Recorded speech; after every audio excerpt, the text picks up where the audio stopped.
I realised that if you're a poor negotiator, you end up spending a fortune. If you're a good negotiator, you make a fortune. It's a critical skill for investors, business people, entrepreneurs, but it's actually written for people on both sides of the party. A good negotiator, understand, is who has the power in a negotiation, and it comes from a number of sides. Good negotiators have time power. The person who's got the most time usually wins. I think 95% of persuasion happens at a subconscious level. Building rapport, the foundation of every successful negotiation, because it's not always about contracts or figures, but it's about people. Welcome to Perth Property Insider, where you will learn how to grow your wealth and improve your life using Perth property. Our show is brought to you by Investors Edge Real Estate, the highly rated and award-winning property management, sales and buyers agency servicing the whole of Perth.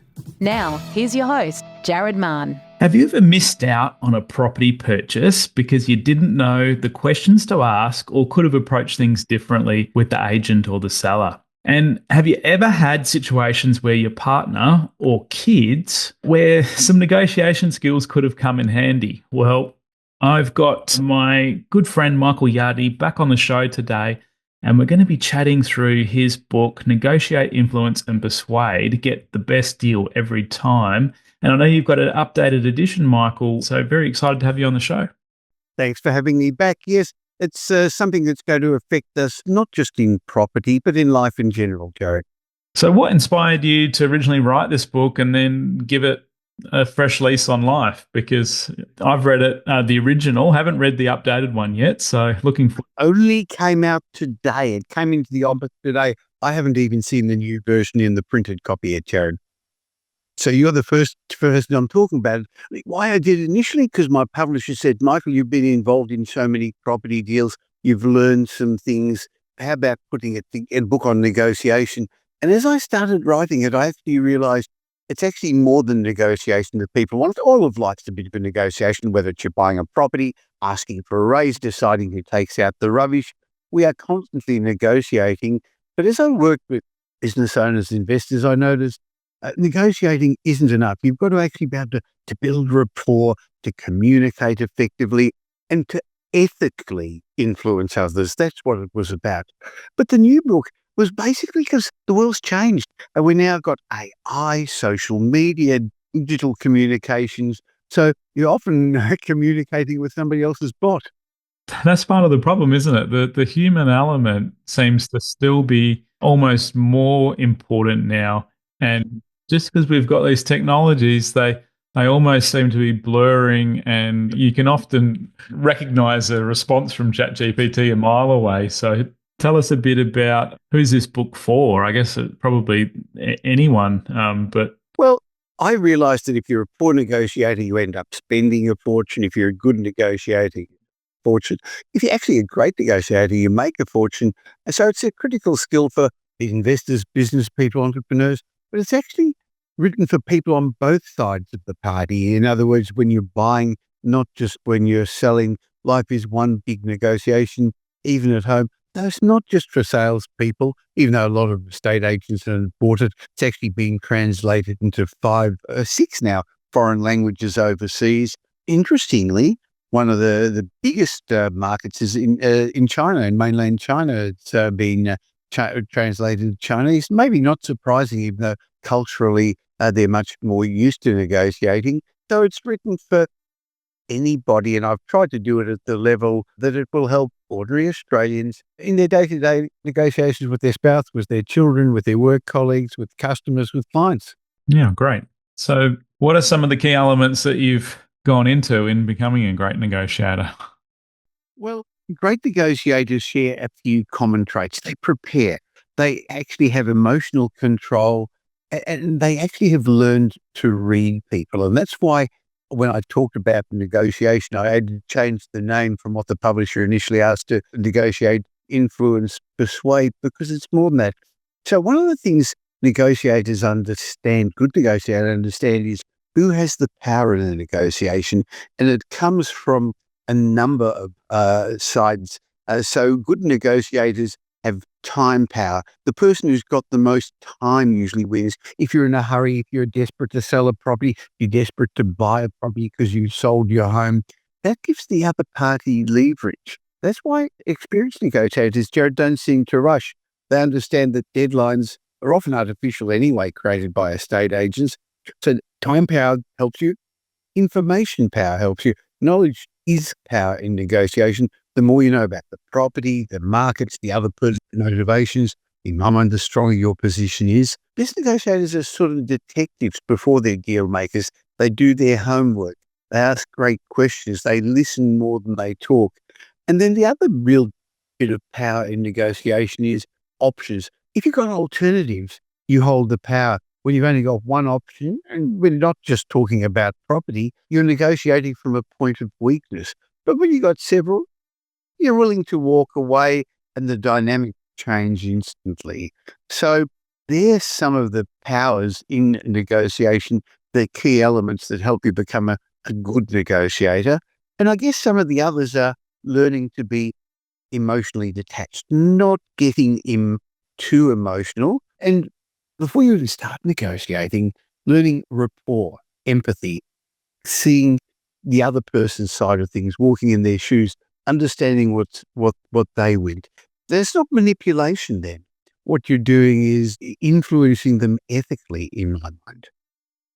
Well, you did touch on rapport there, and it's so essential. When I'm selling a property, I find that even subconsciously later, if someone's taken the time to nicely introduce themselves and as you know, ask some deeper questions about me or the property, and we've had some good discussion, I then remember them over the many others that have come through, and I can't help but almost want them to succeed in buying it just because I've got along well with them. So tell us a bit more about how important rapport is to this. Well, I think 95% of persuasion happens at a subconscious level.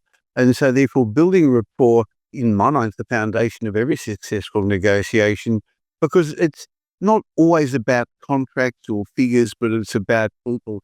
Because long before somebody agrees with you logically, they've already decided, often in seconds, whether they like you, whether they trust you. That's actually what you said in different words, Jared. But if they do, they'll naturally want to cooperate. And if they don't, you're going to have an uphill battle no matter how compelling your argument or your offer is. So it's the old story of know, like, and trust. They've got to feel understood. So before you influence people, you got to make them feel comfortable in your presence. But that's what rapport is. People like doing business with people who they are like. In other words, rapport is creating a sense of sameness. We tend to trust people who seem like us. So I always, at the beginning of discussions, try and find something I have in common. I'm not a big sporting fan like other people are, but some people build rapport with, hey, what footy team do you follow, or what cricket team, or what rugby, or other things. But there's always something we've got in common with people. Skilled negotiators now how to build that sense of connectivity deliberately, but you've also got to do it authentically. It shouldn't come false or fake.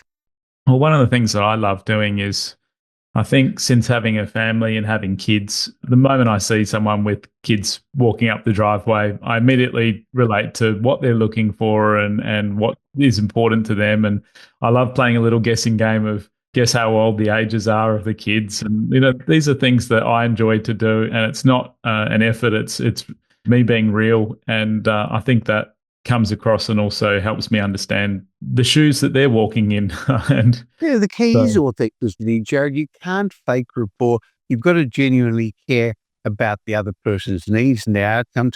When your intention is to help them achieve what they want to achieve, then you're going to get your own goals met too. But that's how you form rapport naturally. It is a soft skill, something that some people have to learn how to do. But that should happen even before you start talking numbers, figures, property, whatever. so what's one of the biggest myths about negotiation? Because it's a learnt skill, but it's not something that we get taught in school or by our parents, and so that's why, you know, I've had to go out and seek out the best in the world to learn from, and that's why I originally read your book. So there's a lot of myths that are around that can also throw people off on the wrong track. Well, interestingly, same as you, many years ago, I was introduced to a book by a fellow called Herb Cohen, who wrote one of the first books on negotiation. Sorry, I can't remember what it's called, but it was still on my bookshelf back there. And I thought, hey, you can actually learn to negotiate. I didn't understand that. But that's partly our culture, Jared, because if you were living in Asia, it's normal to negotiate, to bargain, to not accept the first offer. In fact, it'd be wrong to do that. So, yes, some of us need to learn to negotiate, learn how to do that. And one of the myths is that you've got to meet halfway. You've got to give and take, find a happy middle. But that's not what I advocate in my book. Let's be honest, we don't necessarily want to do that. We don't want to meet halfway. If you want to meet halfway, you're going to have to learn, if you want to sort of get it right, you're going to have to learn how to persuade others. You learn to give a teeny bit so others more to your point of view. But I still suggest you do things right by people. So my book and my thoughts, you know me well enough, are not manipulation. The difference between manipulation and persuasion is the intent. So I don't try and teach hard sales persuasion techniques. I remember one of the first books I read about sales, 3/4 of it was about how to handle objections. Do you want the red or the blue one? Do you want us to deliver this week or next week? The world's moved on from that. So if your intention is to sell something, whether it's a product or service to someone, something they don't want, they don't need, they don't desire, it won't give them the outcome they want, then you're a con artist. However, if your intention is someone get the results they want, whether it's the home they want, or you are buying your investment property and still allowing the other person to get something out of it, then I believe you should use every tool of persuasion, negotiation, influence, and every sales strategy to close the deal. So one of the big myths is meeting halfway. No, you don't need to. And that leads into some of the other mistakes that people might make when negotiating. What are the ones that come up top of mind? I guess one of the big ones is becoming emotional, getting too emotional. Negotiation should be a game of logic, not feeling. The moment you become emotionally invested, when you need to win or must have that property, you lose your perspective. Emotions cloud judgment. Skilled negotiators stay calm, composed, detached. They focus on the process, not the personalities. It's about the results, not revenge. Now, that's easier in property if you're talking about an investment property. It's much harder if you talk about your own home where it is your castle. You should be allowed to be emotionally involved. But that's one of the reasons why I know your team and mine help our clients buy properties, because you should have somebody in between your emotions and the selling agent who is an experienced negotiator, so that you don't shoot yourself in the foot. So I guess one big mistake is getting emotionally involved. The other is not being prepared. Too many people go to negotiation relying on instinct instead of information. They haven't researched the other property or the other party or seen what else is going on. If you're prepared, you've got confidence. Confidence gives you power. Information is one of the things of power that I mentioned a while ago. I think one of the other big mistakes is they talk too much, Jared. They don't listen enough. People often think being persuasive means talking fast, saying all the right things. But the best negotiators are good listeners, Jared. They ask smart questions and then they stay quiet. When you let the other person talk, they're often going to tell you exactly what you need to find out. Worried about what they're willing to concede. You just have to be patient enough to hear. Maybe another couple of mistakes is people often make too many concessions too quickly. Concessions should be traded. If you give in or up your price a bit, they've got to come down as well. Every time you concede, make sure you get something in return. Even if it's something small, that keeps the playing field more level, shows respect for both sides. Maybe another one's rushing the process. Maybe that's a bit, again, because they're emotional, they're in a... It's not a race. Agents, buyers, sellers sometimes feel the pressure to make quick decisions, but time is one of your great sources of leverage. When you slow down, first of all, you think more clearly and you make smarter moves, but it makes the other person, who's probably more emotionally involved than you are, come to the party and change things a bit, Jared. Yeah. Well, that makes sense. And it's definitely hard for buyers. And I know Melbourne's been a little bit quiet, but is heating up well and truly again. But here in Perth, on the weekend, for instance, I had 59 people to a home open and 27 offers.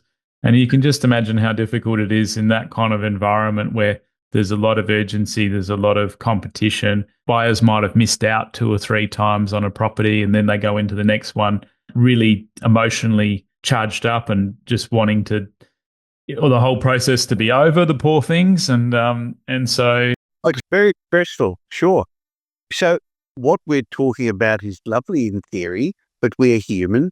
And when homes are involved, money is involved, we aren't always rational. So this is all very nice. But again, that's why it's often useful to have a professional negotiator work for you, like your team or our team at Metropole, who know the language, know how to deal with agents. And clearly in a seller's market like you're experiencing in Perth, you don't start low and build up high. You go in with a strong offer first.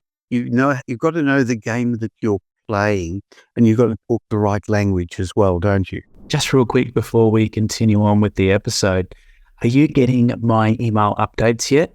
If you're not, you're missing out on our suburb intelligence reports, which we tailor and prepare for your individual suburbs of interest, showing advanced stats and insights. Must get onto those.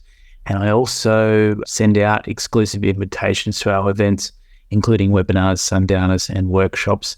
So if you're not getting those, head on over to investorsedge.com.au/join and make sure you're receiving my email updates. Well, I've read in a lot of other books, like never make the first offer. Is that something that you agree with or disagree with?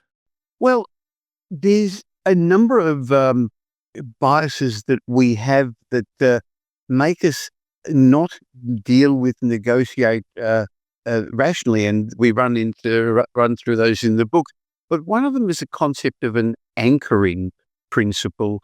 The first thing that comes to mind often is where you start thinking about it. A really good example is yesterday I did something I haven't done for a number of years. I actually gave a presentation at the RACB Club in the Melbourne CBD. I haven't driven into the Melbourne CBD for a long time. If I do, I'd take an Uber, but I don't go there often. But yesterday, because I had another meeting to go to afterwards, I took my car into the car park. Now, I don't know what it's like in Perth, but parking in Melbourne is very, very expensive. So I was going down the back street in town there, and the first sign said something like $6, parking from $6. And then all the others seemed more expensive. There was $20, $30, but that $6 stuck in my mind. When I went back, though, I actually found out that was, I think, for the first 10 minutes, and it actually cost me $85 for the 3 hours I was billed. But whoever sets the first figure often starts the negotiation. In salary negotiation, whoever makes the first offer establishes the range. Agents will often do that at auctions as well.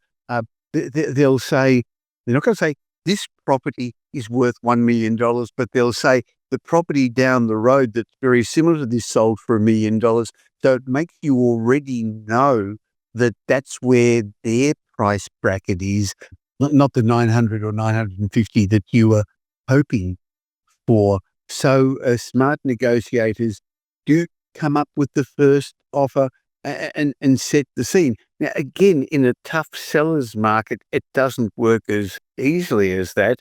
But starting low in a buyer's market like Melbourne has had for a long time, it puts you in a stronger position, and you negotiate up. Having said that, I fully agree with you. In Perth, if you've got 57 other people that are open for inspection, you put in a first offer, but a high one, a strong one, you knock everybody else out. Well, that makes a lot of sense. I say to people, and this is in part from reading your book as well, you either kind of want to be first in and understand the context to the sale and know if the seller's going to be open to accepting that and what sort of range they're looking for, and you know, really get the background to and use your rapport to find that out before you put it in, or you be last in and try to, you know, come over the rest of them, providing that that's still a fair price to pay. A lot of tips in your book, and we can't cover them all today, but let's go into a few other things. So I know in there that you talk about some of the psychological biases and how they can trip people up in negotiations. Explain a bit more, unpack a bit more about this for us.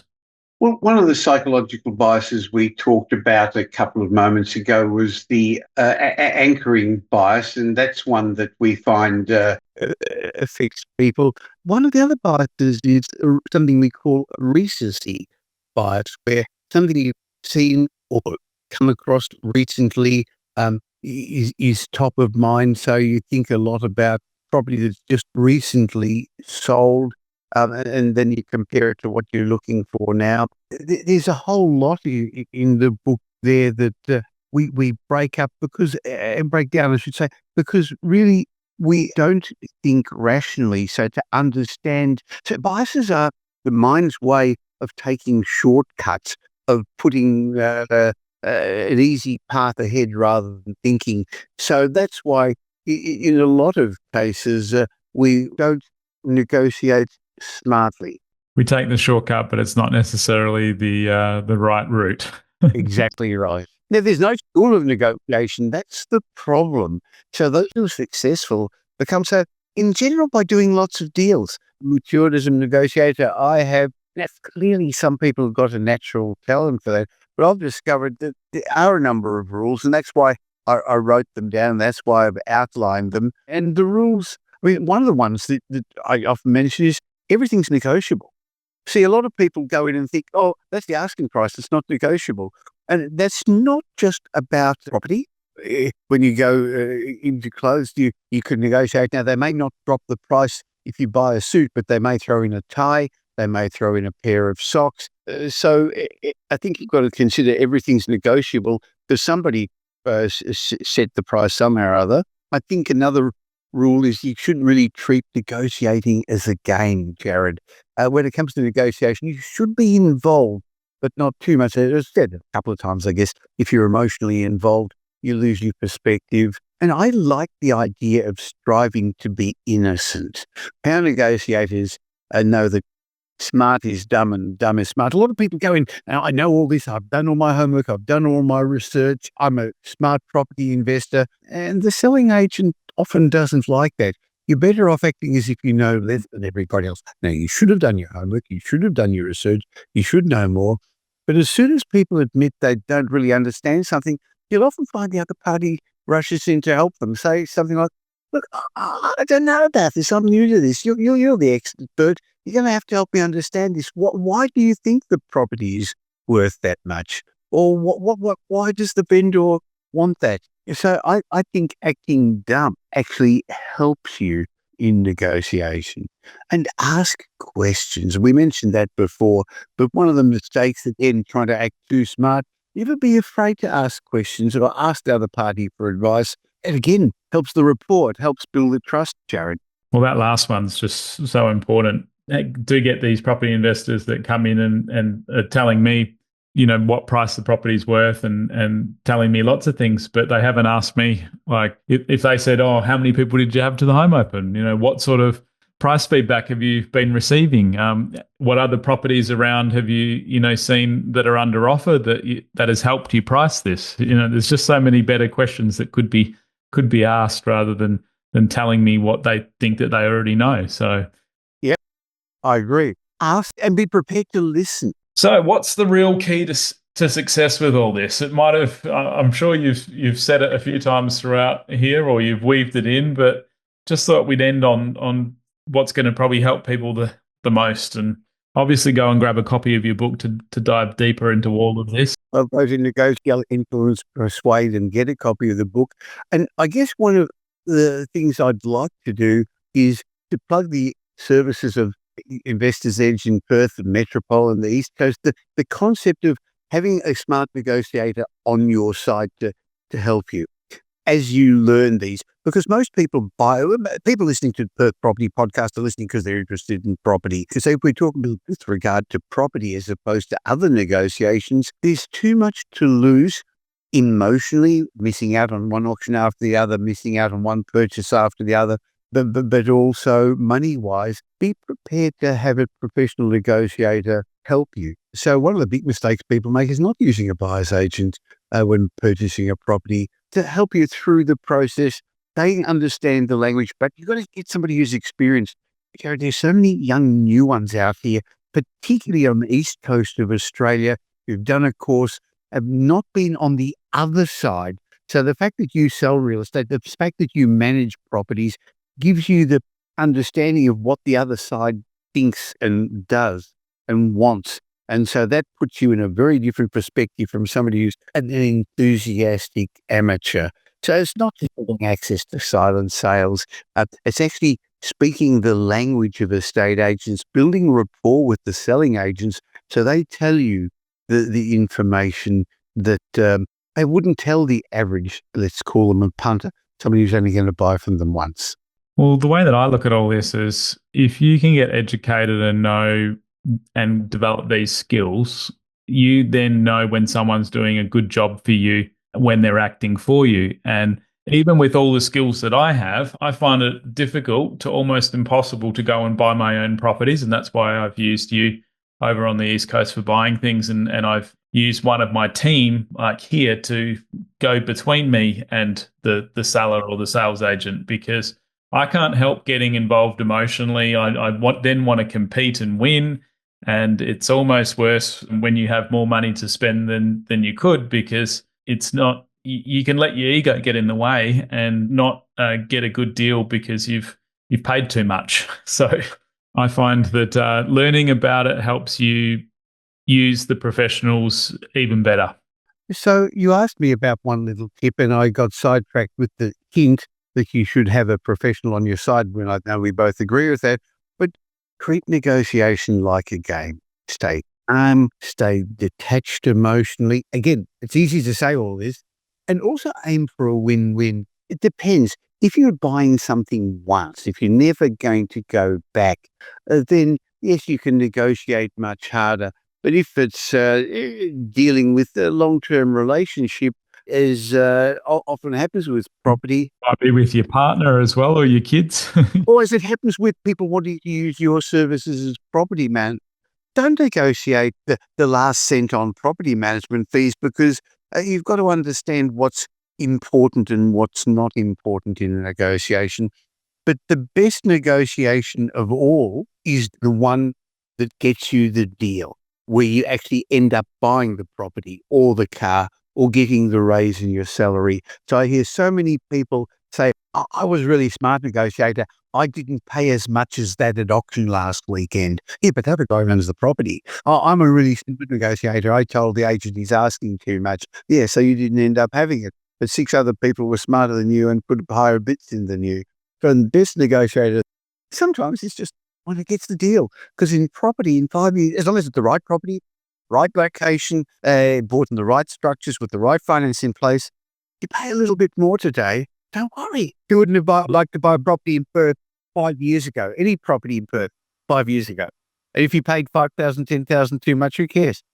Well, that's why I think you've got to look through to true value or true cost. It's like, well, if you go and want to pay, really cheap on your property management, for instance, that business, you have to then look at how can they deliver quality property management if they don't have the money to pay their staff and they're not able to then pay for the technology and the systems and all the things to do that. So you definitely get what you pay for. And sometimes you can just pay, a fair price and you're getting much more value than what you've paid. So you really need to look through, I think, to value and what it's costing you, not just what you're getting compared to the asking price. So having said that, you've got to know what you're getting also, and you've got to know what you want. Therefore, I could just give a good plug to your property management service, because I know you help a number of our clients with that. It's much more than just collecting rent. Most people don't understand what they get. You're now an asset protector. With the government changes in legislation and with tenants having more rights and things like that, property management is not just collecting rents and just maybe getting the tradespeople to clear the mold. And so therefore, you're right. You need value for money, but you've got to understand what you're paying for. And that's, again, doing the homework and the research and understanding just as important as if you're looking at buying a property. You've got to understand the neighbourhood, the school zones, the walkability, things like that. In property management, what are you getting? Well, that's a really nice spot to end things on. I'm going to go and check out your latest edition of Negotiate, I Influence, will. I Persuade. haven't got one yet, but I'll put it in the mail to you when I go Oh, to the awesome. Thank you so much Thanks, for man. joining us, Michael. And I'm sure everyone will get a lot of value out of this. And feel free to reach out and let us know how it's helped you, either in the comments or reach out to me on email, because I love all of your books and how much value they can add and help me in both my investing and my personal world. So thank you, Michael. Thank you, Jared. Just a reminder that the information discussed in this podcast is general in nature. As we don't know your specific situation, you should always seek professional advice before taking any action. For free market reports on your suburbs of interest and other helpful resources to grow your wealth, make sure you join my property investor update at investorsedge.com.au/join. And finally, make sure you're a member of our Perth Property Investment Facebook group to be part of the conversation with other like-minded investors, get help to your questions, and get a feel for what's going on out there in the market. I'll see you in the group.